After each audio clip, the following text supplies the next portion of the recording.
Gente, imagina você com a responsabilidade de passar uma notícia nada agradável, ou seja, dizer para os seus colegas se acalmarem que nada de grave irá acontecer com eles se quando uma tragédia acabou de acontecer. Imagina o que você faria nessa situação.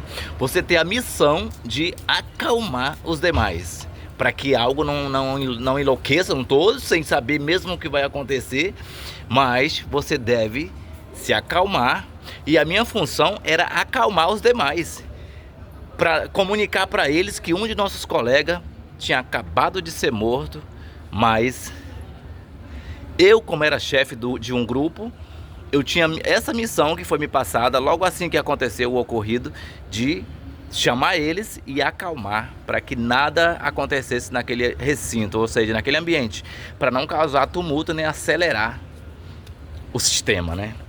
O que você faria numa situação como essa?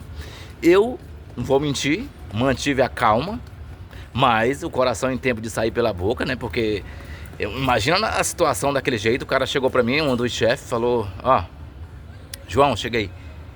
Falou bem baixinho, no meu ouvido quase, né? Falou: olha, fulano de tal já era.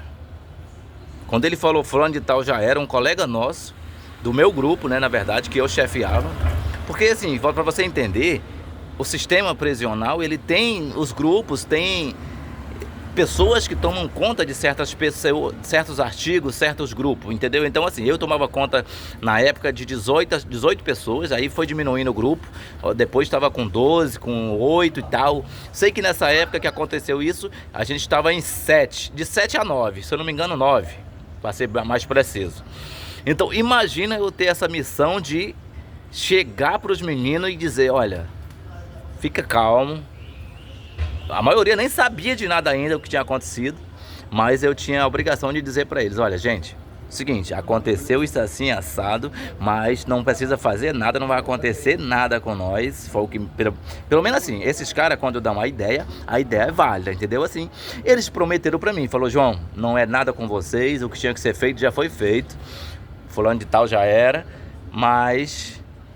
Aí mostrou a mão assim, ó, olha só como é que eu tô. Quer dizer, eles tinham acabado, né, de executar o fulano de tal, que eu não vou dizer o nome, e a gente tinha a missão de ficar quieto, mesmo sabendo que tinha acabado de acontecer uma tragédia naquele recinto, do nosso grupo ainda por cima, e nós tínhamos que fingir que nada tinha acontecendo, nada estava acontecendo, e seguir com os trabalhos de rotina, que era lavar roupa, lavar os banheiros, lavar o pátio.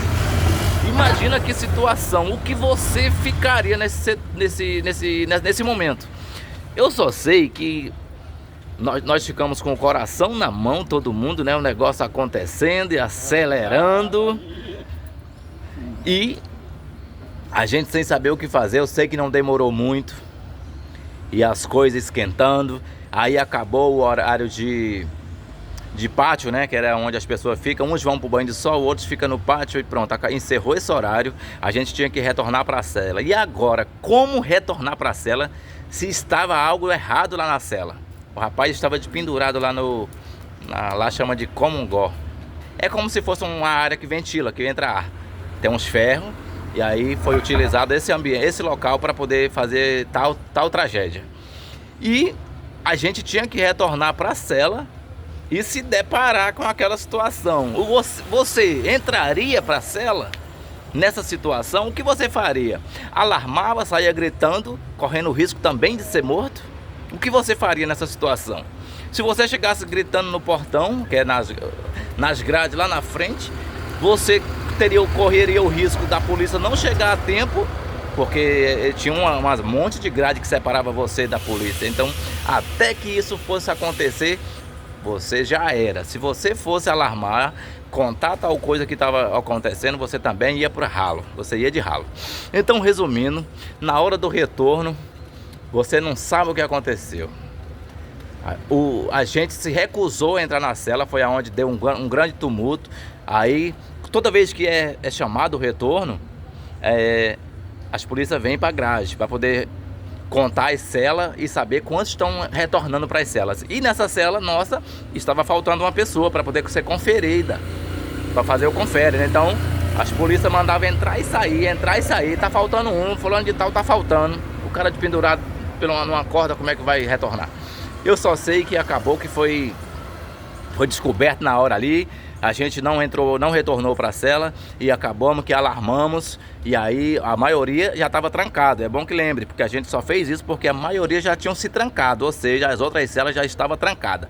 Então a gente teve coragem de agir dessa forma. Aí a polícia mandou retornar todo mundo, já veio um monte de cachorro, um monte de polícia, bala, spray de pimenta e bomba, e mandou todo mundo recolher para as celas, aonde todo mundo teve que ficar trancado até a polícia geral entrar. Então invadiram o presídio, tiro, porrada e bomba a todo vapor para poder fazer o resgate. Coisa de louco. Próximo vídeo vai ter continuação, hein? Loucura. Esse dia foi muito louco, muita tristeza, muita coisa de doido. Detalhe, a ordem que veio era para matar os 5. 5 era 6, mas até então só pegaram um, e graças a Deus a gente está aqui para contar a história.